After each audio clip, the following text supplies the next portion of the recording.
Hey guys, my name is Ozzy, and I'm here to give you guys a video, and the topic is why same-sex marriage will hurt this country, because I believe it does.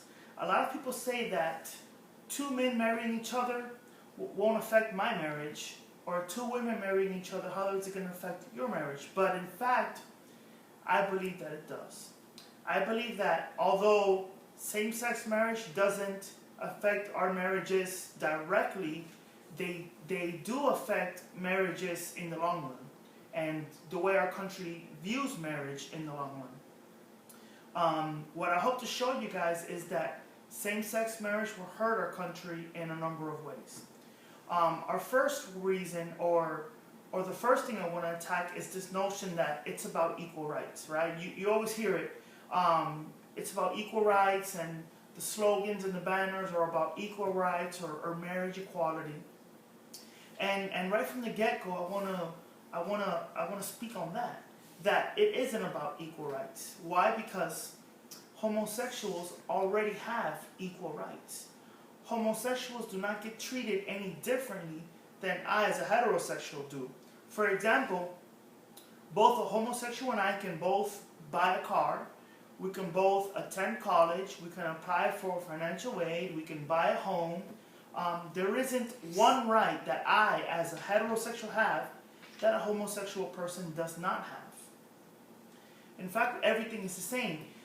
Even to the point of marrying, a homosexual can marry a person just like I can, but we have to stick to the law. So a homosexual person can marry a person of the opposite sex just like I can. No one is stripping people of their rights here. Homosexuals can marry if they want to, but they can't marry someone of the same sex. And that's what the question is, right? But neither can I marry someone of the same sex. Neither can my wife marry someone of the same sex, because we all have equal rights. What homosexuals and the homosexual agenda really is asking is for special rights. They want to do something that it's not legal for anybody else, which is marry someone of the same sex. Another reason is the state does not discriminate against me because I want to do something of the opposite sex. For example, I can't go and ask for a C-section or ask for I don't know, anything that belongs to a woman. And when the state says, oh, we can't do that because you're not a woman, well, that's not discrimination. Same thing, if a man wants to do only what a woman can do, which is marry a man, it's not discrimination when the state says no. You see, because a man and a woman are inherently different. So that's just one of the main reasons why it's not about equal rights. It's not about marriage equality, because they're not equal. Another reason why they're not equal is, let's just give you the best perfect example. Consider every marriage a heterosexual marriage, meaning every marriage is between a man and a woman in a utopia environment. Everyone has a job, everyone has the perfect pay, everyone has, a vacation every year, there's no crime. It's a utopia environment, and every relationship is heterosexual between a man and a woman. What happens to society? You can just see that society flourishes. If every relationship was heterosexual in utopia environment, society flourishes. But in contrast, let's do the same thing with same-sex marriage. If everyone was in a same-sex relationship, meaning every marriage was either two men or two women with the same utopia environment, everybody had a job, everybody had the perfect pay, vacations a year, no crime, no poverty, what happens to society? What happens to society if every marriage was a homosexual marriage? In the same utopia environment, society would die in a generation or two.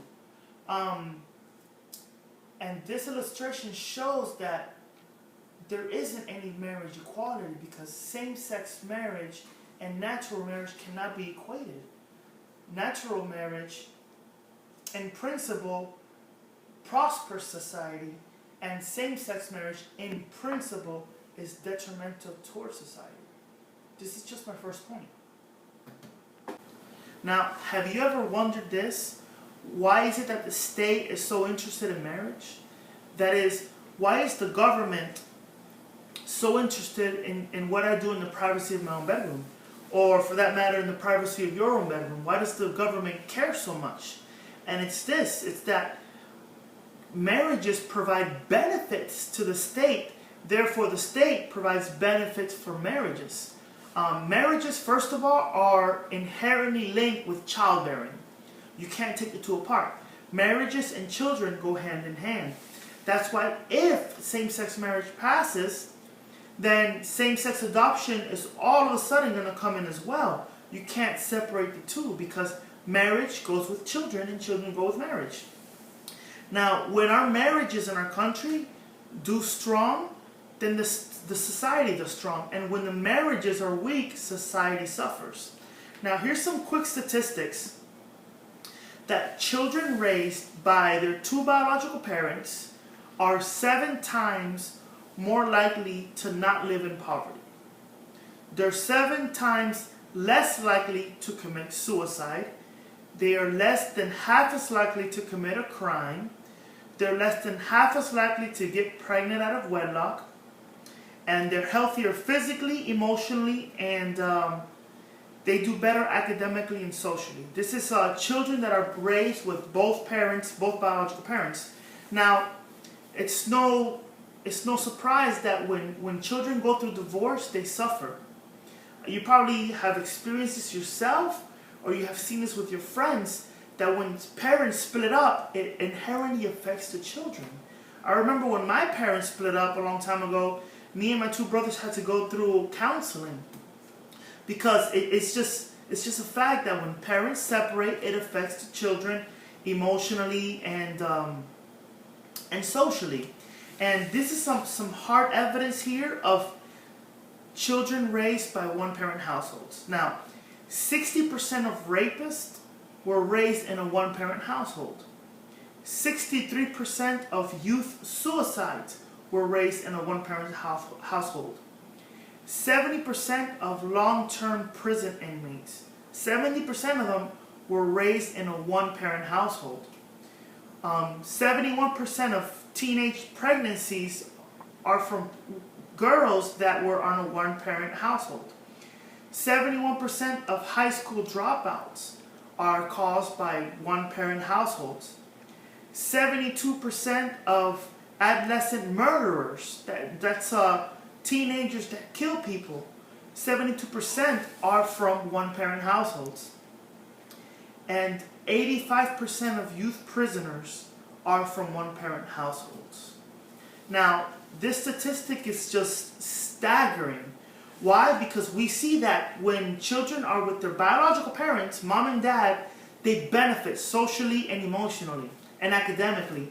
And when children are raised in a one-parent household, that is with just a mom or with just a dad, they do not benefit as much as the kids raised with both parents. That's an indication that natural marriage is what puts a children best with his biological mom and biological dad. Now, same-sex marriage will definitely hurt our country by permitting or preventing a child from not having either a mom or not having a dad. Now, this is what same-sex marriage does inherently in principle. Same-sex marriage always denies the child a mother or always denies a child a father. This is in principle. This is not by accident. You know, parents divorce, parents die, and these are all tragedies that cause one-parent households. And we can all recognize this as a tragedy. But allowing same-sex marriage, we are saying that children do not really need a mom. They can be raised with 2 men. Or children do not really need a dad. They can be raised with 2 moms. And this goes against all the social science evidence we have for the last, 60, 70 years. Same-sex marriage definitely hurts. It's going to hurt society in the long run. And one thing that we all care about is taxes, right? We all spend money, all of us that work, paying taxes. And some of our taxes go to welfare to food stamps and to social services for society. And guess who benefits most from welfare and social services? One-parent households, right? One-parent households are the ones that benefit more from welfare services, and that's where our taxes go. So, allowing same-sex marriage won't affect us now in the short run, but in the long run, definitely it will increase taxes to pay for the higher social costs of increased single-parent households. So my next point is this. What is marriage really about? You know, you hear a lot on the TV and in bumper stickers that marriage is about love. Love is the criteria that they have for marriage. I do know that marriage is the institution that unites the female and the male, the compatibility of the two, right? Marriage is the institution that links a child to his biological mother and his biological father.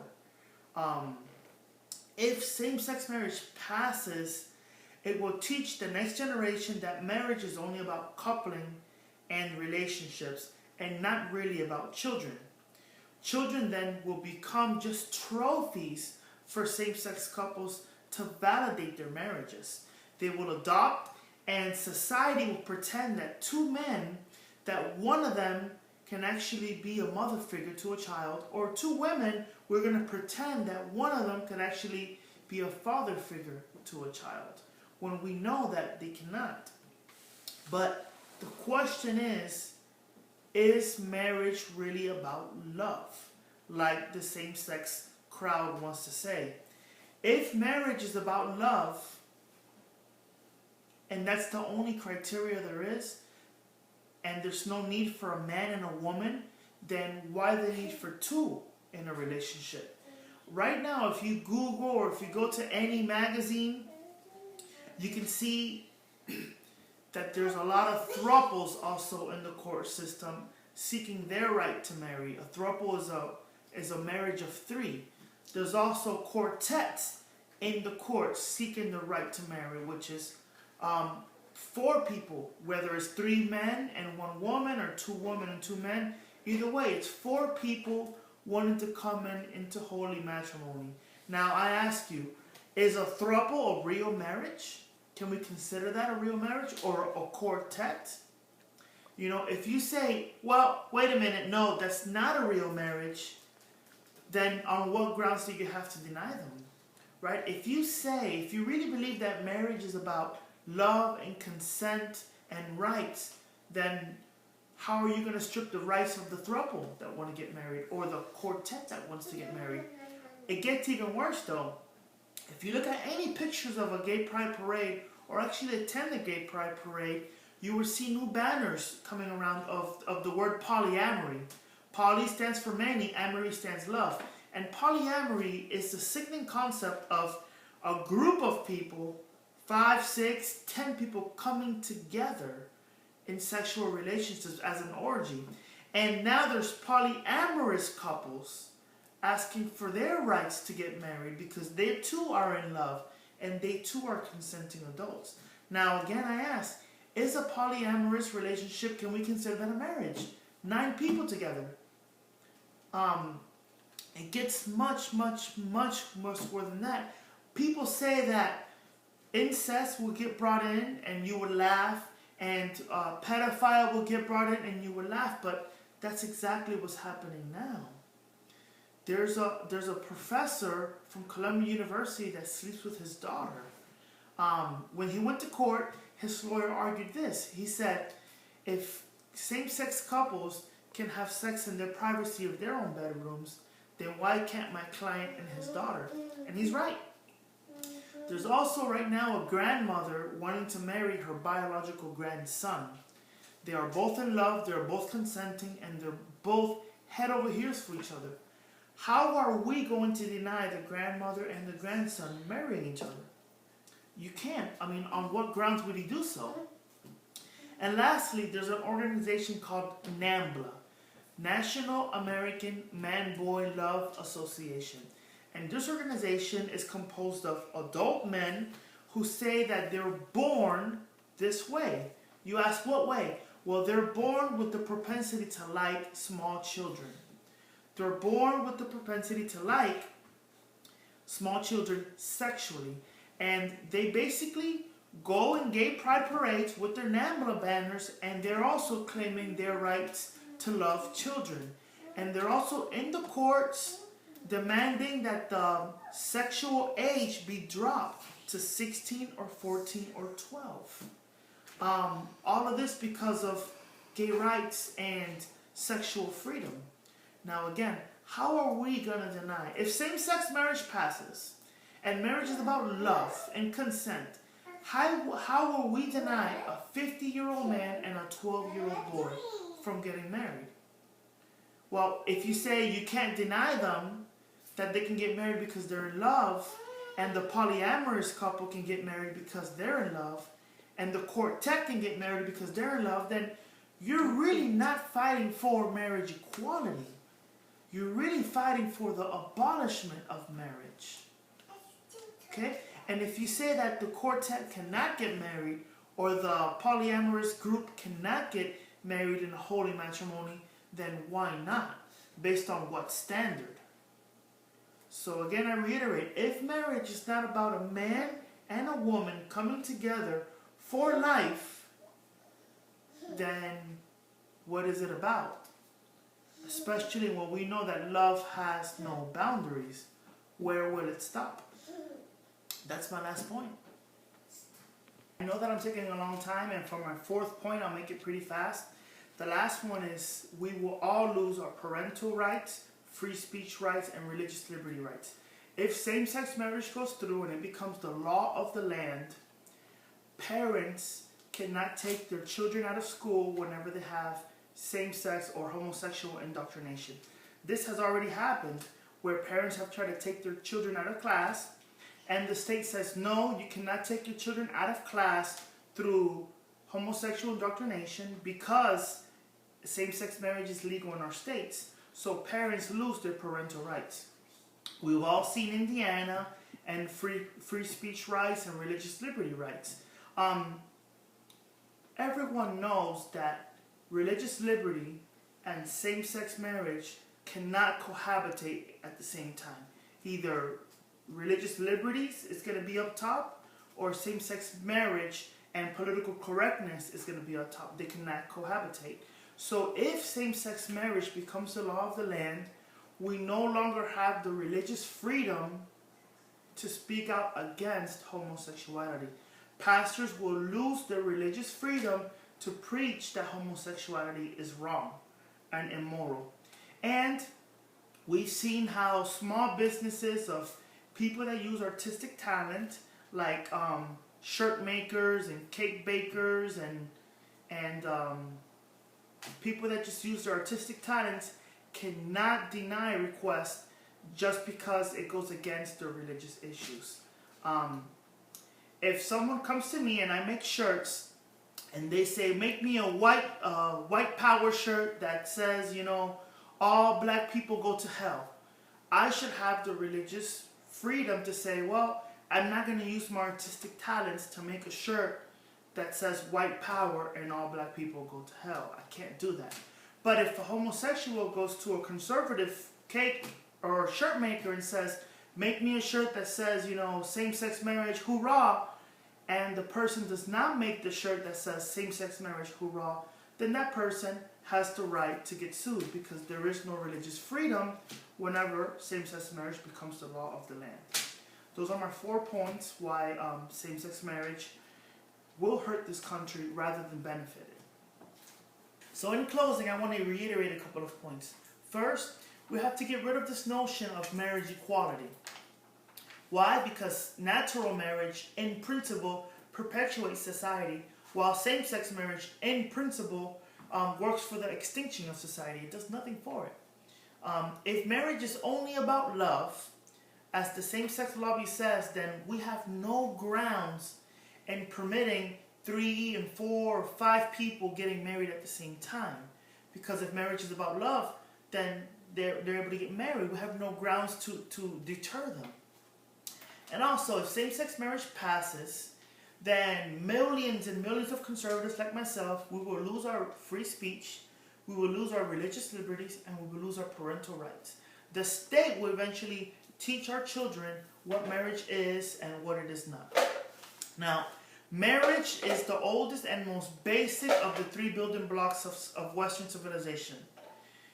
The other two are government and church. It is the most basic of the three because procreation precedes the need for government or church. In fact, without the procreative union of a man and a woman, then no one would exist, including homosexuals. Procreation alone should tell us something about the supreme importance of natural marriage. Let me remind you that every person alive, whether gay, straight, lesbian, transsexual, every person alive comes from a heterosexual union. That means they have to have a biological mother and a biological father. And natural marriage is what combines those two. No person alive comes from a homosexual union.